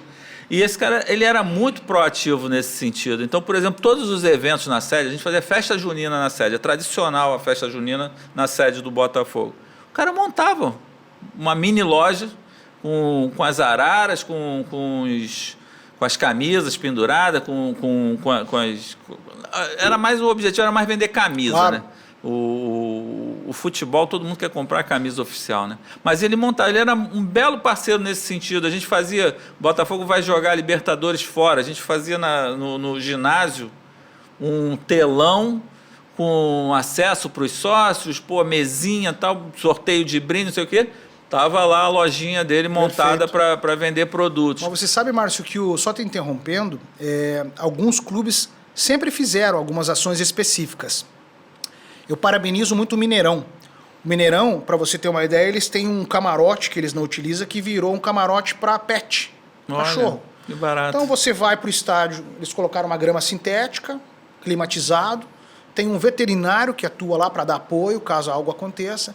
E é muito engraçado que você paga o ingresso do cachorro, né? Claro. E aí vem um garçom com a ração que você ou você pode trazer a ração ou compra lá. Olha, eu não sabia disso, que barato. E eles fazem. E aí quando eu fui no último jogo que eu fui no Mineirão, tinha uns 15 cachorros. De tudo que é raça. Alguns dos donos ficam nas cadeiras, eles ficam atrás ali. Tem uns brinquedinhos para eles. Já fiz muito em estádio. Espaço mulher, para maquiagem, unha. A mulher vai pro jogo, chega um pouco antes, vai fazer unha, vai fazer uma maquiagem. Já fiz barbearia. Vem o barbeiro lá, aquelas barbearias, né, de masculinas hoje. Se quer montar na área VIP aqui, olha, você tem que me dar aqui 30 barbas de graça para você expor tua marca aqui. Você traz a tua cadeira, todos os teus produtos, eu te dou também a elétrica, eu te ajudo com a minha engenharia, com a elétrica para montar tudo a tua estrutura, e você me dá 30 vouchers, a gente fez isso em evento, a parceria com a barbearia. Isso match day. Não, a gente fez em evento, lançamento de camisas, essas coisas a gente fazia no estádio. E você fazer muito com jogador e ex-jogador, passeando, principalmente, isso todos os clubes fazem há muitos anos, nos camarotes, na área VIP, autógrafo, essas coisas todas, que é bonito aí fazer. Eu tenho um orgulho que os ex-jogadores do Botafogo, Sim, quando nós chegamos lá, eles ficavam mendigando ingresso, sabe? Ligando para um, ligando para outro. E eu falei assim, não, ex-jogador não pode ser tratado como se fosse um qualquer. O Botafogo tem um camarote hoje para 36 pessoas, 2 ex-jogadores do Master, que a gente chama de Master. É administrado por uma empresa terceirizada também, mas é um cara que cuida deles, que consegue patrocínio, que consegue jogo, consegue jogos festivos, consegue plano de saúde para vários deles. Olha, e aí o ex-jogador do Botafogo ele é tratado com dignidade. Ele tem um camarote no estádio, é muito bonitinho, todo organizado, com lanche, coisa. E isso eu tenho orgulho também de ter feito para eles. Eu, depois que soube que o Newton Santos ia colocar grama sintética, eu fiquei muito feliz, porque é o terceiro grande clube no Brasil que faz isso, né? O Atlético Paranaense foi o primeiro e o Palmeiras depois. O do Corinthians e o do Maracanã são híbridos, né? Ele tem a porcentagem, eu não sei qual a correta, de natural e sintético. Mas muito mais natural do que sintético. Muito mais. Assim, do Newton Santos vai abrir uma frente comercial muito poderosa para o Botafogo. Porque assim, você vai conseguir unir os ativos do clube em dias sem jogo. Você não vai ter preocupação de ficar mantendo a qualidade do gramado, com compra de semente, adubo, com maquinário, com pessoal. Tu sabe que a semente é um problema, né? Eu me lembro que o Anderson ele ficava louco quando ia ter a semear o gramado, que aparecia 5.000 pombos do nada. Total, em qualquer lugar. E comiam aquelas sementes caríssimas. Em qualquer lugar. O sonho do Anderson era ter um gavião no estádio que comesse aqueles pombos. Eu já fiz, eu não posso falar o clube, mas num clube eu já tive essa experiência de 2 carcarás, que são acho que primos de gavião, alguma coisa assim. Pra dar uma espantada que são nos aqueles bichos territoriais. Eles ficavam assim, eles faziam rasante com um criador. Ele ficava dando rasante meia hora, 2 horas, não sei bem o tempo, que era lá atrás, quando eu comecei minha carreira. Os pombos desapareceram. Só que assim, 6 meses depois você não tem dinheiro, porque é caro isso, os pombos voltaram. Voltava. Entendeu? E aí comia as sementes, cara. Oh, que sacana. Porra, semente cara pra caramba, que é complicado, né? Vem aquela máquina que vai vem de furando. fora, vem de fora, muita irrigação, muita areia. É um sistema de inteligência, tem um sistema de laser para manter a tua terraplanagem. Nossa, não é assim tão simples. Não é tão o tratamento simples. de um gramado é bem complexo. O gramado é a menina dos olhos de qualquer estádio hoje no mundo, né? Então, assim, as organizações, as entidades maiores do futebol, Federação Carioca, CBF, Comebol, FIFA, UEFA, as federações locais, eles exigem ferozmente um gramado de qualidade. Sim. Porque assim, você tem que dar condições para os dois, né? Você não pode, né, fazer alguma...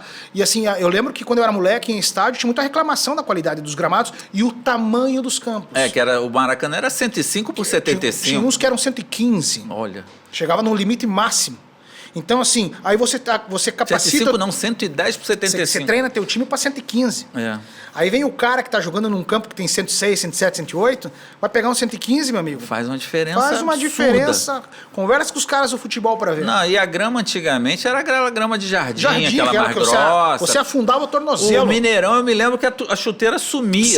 Sumia. O pé do sujeito sumia de tão alto. Era famoso isso no Mineirão. Quando vai jogar no Mineirão, porra, se prepara que vai... Hoje nós temos, não quero fazer propaganda, mas temos hoje uma engenheira agrônoma que para mim é referência, que é a Maristela Kluf, que ela é engenheira tanto da agrônoma, ela é consultora, é uma gaúcha, ela é consultora da Comebol, da CBF, da FIFA, ela é altíssimo nível. Eu acredito que quase todos os campos de futebol no Brasil e na América do Sul, ela em algum momento já colocou a mão. Entendi. Muito boa. E tem aquela história também das lâmpadas, né? Do sol artificial. Sim. Aquilo dá uma acelerada na fotossíntese para dar uma... O Botafogo tem esses kits que fez uma parceria. Puxa uma energia violenta, viu? Se não me engano, a última vez que eu tive notícia, esses kits estavam um no Maracanã e o outro no Mané Garrincha. Essa tecnologia veio com a Copa, em 14. Ela veio, eu não me lembro se tinha antes. Acho que a Arena do Grêmio poderia ter. E tem uma coisa que eu quero te fazer uma pergunta. Você, antes de 2015, você tinha o hábito de botar a bandeirinha do clube no escanteio? Voltou, alguns times têm, mas não lembro. Em 2015 eu entrei no estádio, vi aquelas bandeirinhas brancas em volta do gramado. Eu falei assim, Aline, tem uma fábrica de bandeira aqui a uns 500 metros do estádio.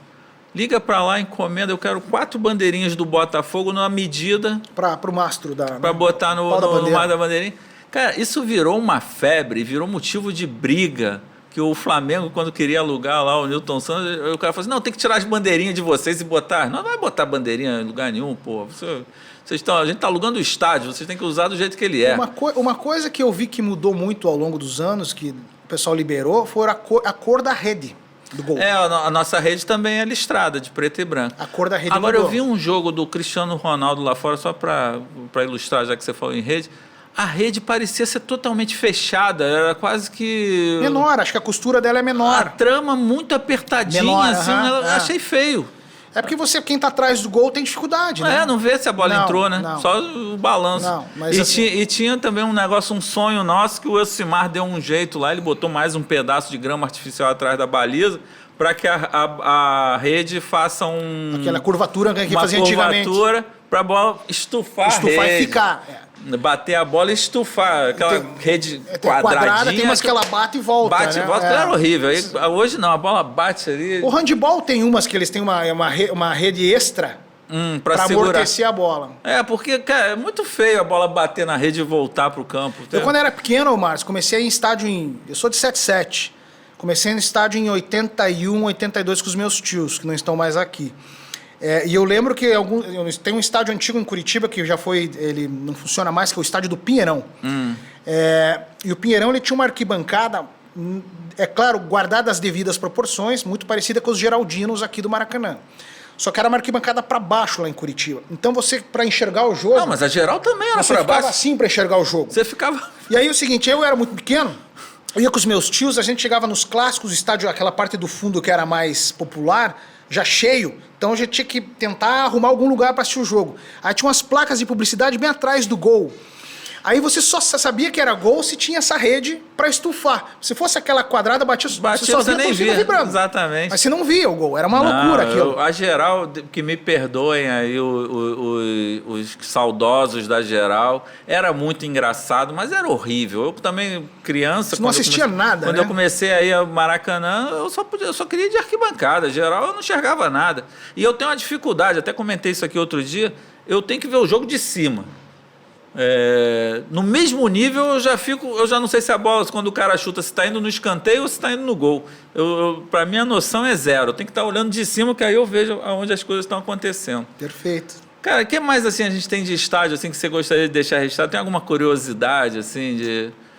Na verdade, a curiosidade que a gente tem nessas operações, essas organizações, é o tempo que a gente destina para os clubes, né? Aquilo que todo mundo questiona, né? Pô, deu certo, não deu certo, tem fila para entrar, tem fila para ir no banheiro. E, na verdade, não é uma justificativa, mas é uma realidade dos estádios. Quanto mais gente, por mais serviço que você queira oferecer com qualidade, é um desafio muito grande. Sim. Porque assim, o torcedor ele é movido à emoção dentro do estádio. Eu, nos meus treinamentos, eu dou muito treinamento para staff, é um dos meus pilares de consultoria, Márcio. Eu comercializo muitos programas de treinamento para os clubes. Staff de trabalho, que trabalho. Sim. Então, eu vou lá final de semana, a gente fica 2 dias dando treinamento no estádio. E o que eu percebo, e o que eles falam, eu ouço muito o que esse staff fala para a gente aprende muito com esse pessoal. Fala assim, Paulo, torcedor tem uma característica que nem sempre é a correta. Quando ele passa a catraca do estádio, parece que ele desliga uma chave e liga uma outra. Essa outra é um perigo. Sim. Entendeu? Essa chave que ele na sociedade, essa chave que ele desligou, ele é um catedrático, ele é um cara com graduação, foi pro resto do mundo, é um cara que tem filhos, às vezes é avô de família. Desembargador. Sabe, um cara que fala, por favor, com licença, muito obrigado, o dia inteiro. Ele desliga essa chave e liga outra, que é o do coração dele. Ele vira um monstro. Vira um monstro. E aí, para as operações, Márcio, isso é um desafio muito grande, porque essa chave que ele ligou é a chave com os celulares, com a tecnologia. Muitos deles têm o seu número, diretor, de um vice-presidente, presidente do conselho. Aqui, ó, olha a fila para entrar. E aí... o que a gente vende muito para os presidentes é para que eles não fiquem suscetíveis a isso. Porque a fila sempre vai existir. Em qualquer lugar. Tem um fenômeno acontecendo no Newton Santos já há algum tempo, que são batedores de carteira. Que os caras se aproveitam do tumulto para bater carteira. Aí o cara fala, a torcida do Botafogo está roubando a própria torcida. Eu nem sei se é torcedor do Botafogo, é batedor de carteira. É ladrão. Ladrão. Que rouba celular, rouba carteira. E tem um outro fenômeno que já me contaram como é que funciona um pouco, que é quando você está vendendo ingresso na bilheteria, que o Botafogo hoje quase não faz isso, ele vendia tudo online, estava muito bem avançado nesse sentido. Eu acho que retrocedeu um pouquinho agora, mas espero que ele se acerte. Quando tu vai na bilheteria comprar o ingresso de última hora, aqueles problemas de sempre, não tem troco, não sei o quê. Aí alguém me contou que os cambistas, eles fazem uma provocação seguinte, eles botam 4, 5 caras na frente da fila com nota de R$200, e aí o menino não tem troco, eles começam a fazer um escarcéu, fazer um escândalo e dizer, eu quero meu troco, não sei o quê, e aí briga, não sei o quê, para que a fila vá ficando estressada, e aí chega o cambista ali do lado do cara, quer entrar logo? Aqui, pô, mas... Em vez de 30, me dá 40 aqui. A gente já diz tentou, que os caras são ninjas. A gente tentou já, Márcio, por exemplo, limitar o horário de venda de ingresso no dia do jogo.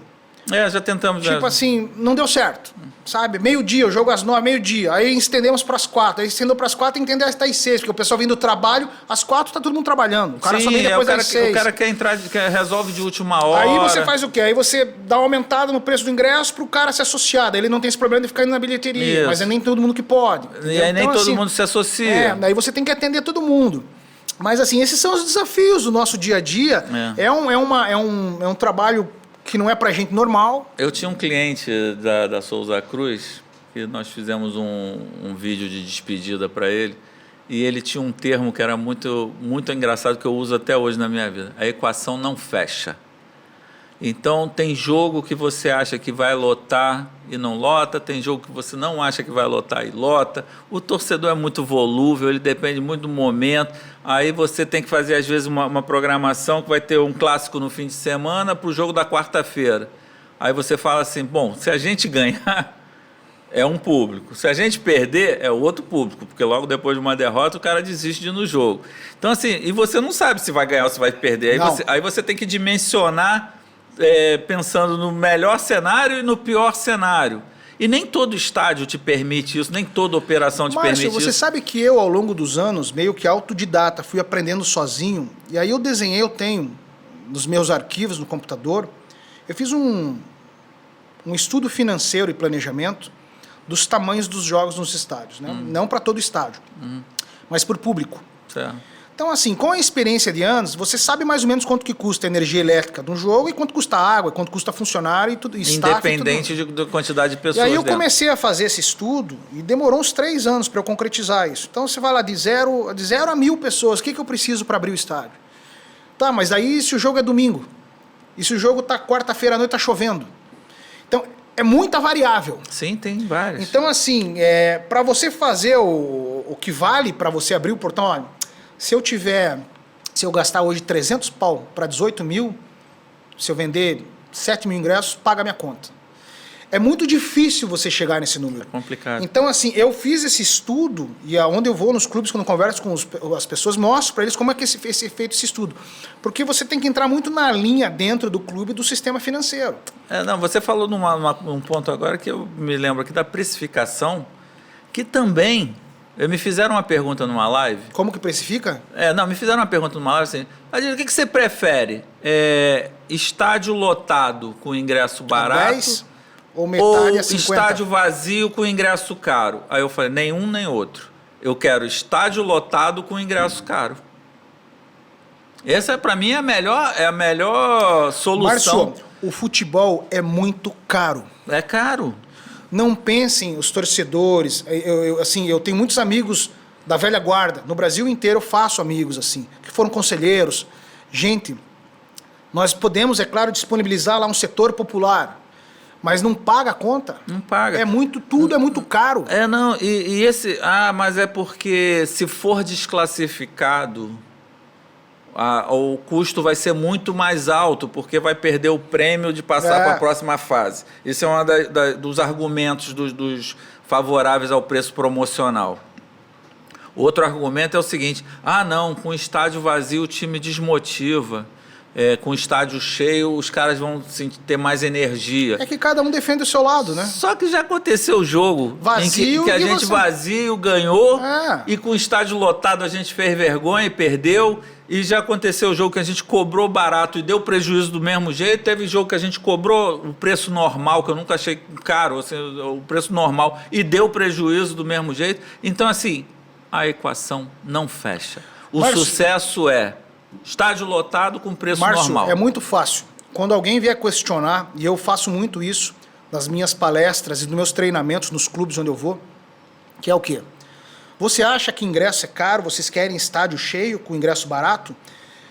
Eu te mostro a conta no ano de quanto é gasto com operação. Sim. Quando o cara olha aquele volume de dinheiro, ele fala, meu Deus, estamos quebrados. Mesmo reduzindo, e é o meu trabalho, comprovar para o clube que tem alternativa para reduzir isso, treinando o pessoal também, mesmo assim é difícil fechar a conta. A equação não fecha. E aí, o que eu falo para muito quem está dentro do futebol, mais específico a modalidade de futebol?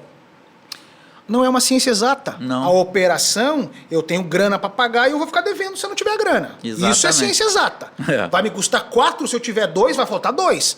Agora, dentro de campo, meu amigo, é 11 contra 11. Como você pode ganhar, como você disse, num jogo vazio, perder, ganhar e perder quando só está com 50 mil torcedores a favor do seu time. Entendeu? O Botafogo, inclusive, ano passado, foi mestre em fazer isso, né? Perdia dentro de casa e ganhava fora.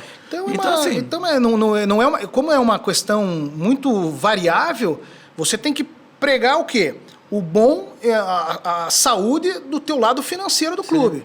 Porque, Márcio, a médio prazo e a longo prazo, você não vai conseguir montar times melhores fazendo popularidade de ingresso geral, no estádio inteiro. Não dá. Trazendo convidado. Você não consegue fidelizar. você que não consegue qualificar o teu torcedor. E outra, o futebol dentro de campo não é garantido.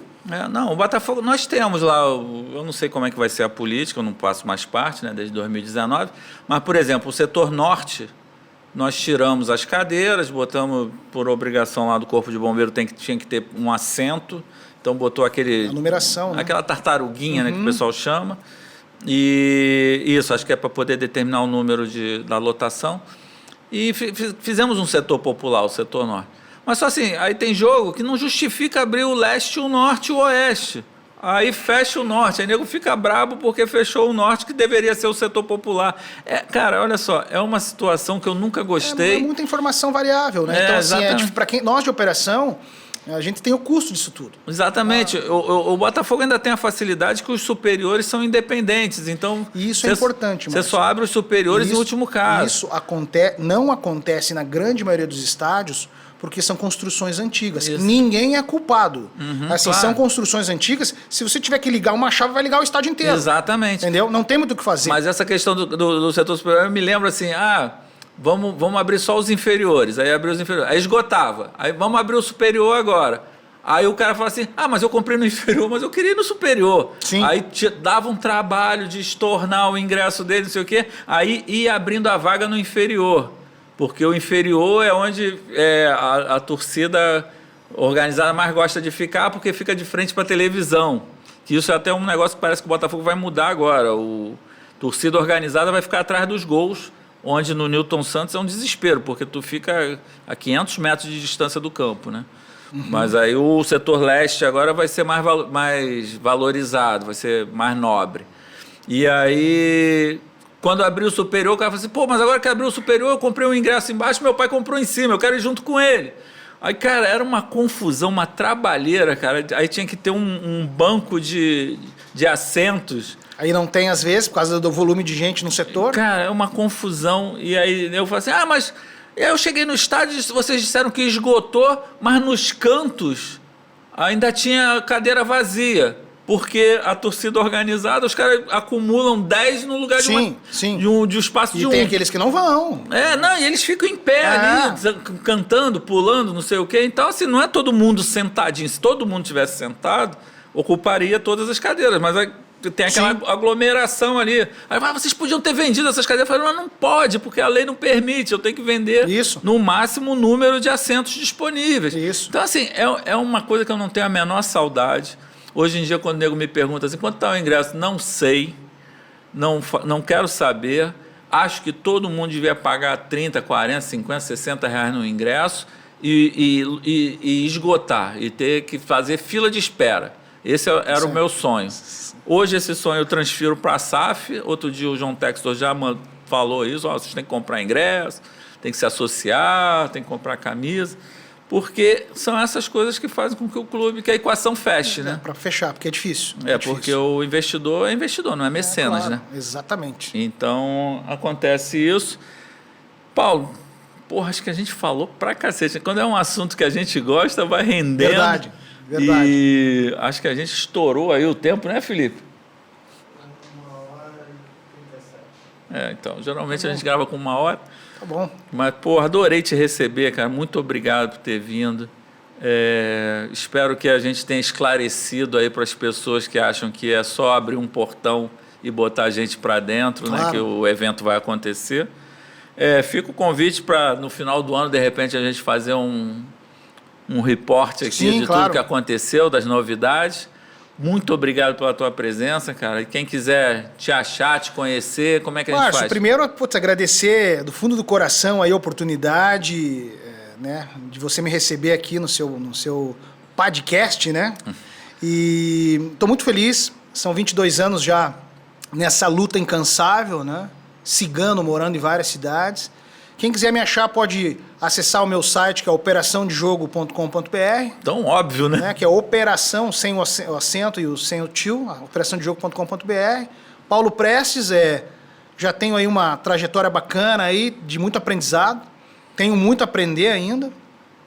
E sempre que estiver no Rio, vou vir aqui te dar um abraço. Vai ser um prazer. Sempre bem-vindo. Você, quando estiver a Curitiba, leve blusa, porque lá faz frio. Mais ou menos. Só no calor agora, fez um calorzinho esses dias, mas no meio do ano dá muito frio. Um abraço a todo mundo do Rio de Janeiro aí. Eu gosto muito dessa cidade, venho muito para cá. E sucesso, principalmente pro teu Botafogo, né? Pois é, pra gente aí que tô na expectativa aí dessa SAF dar certo, quero ganhar título sul-americano. O pensamento é esse. Quero ganhar a Copa do Brasil, quero voltar para Libertadores. E a gente eu acho que tá no caminho certo. Então sim. Torcendo muito por vocês. Paulo, aquele abraço. Pessoal, viram como não é fácil montar uma operação de jogo? Para você que acha que é só abrir um portãozinho e botar a gente para dentro, fique ligado. Segue o Paulo aí nas redes, você vai aprender muito, tá bom? Aquele abraço.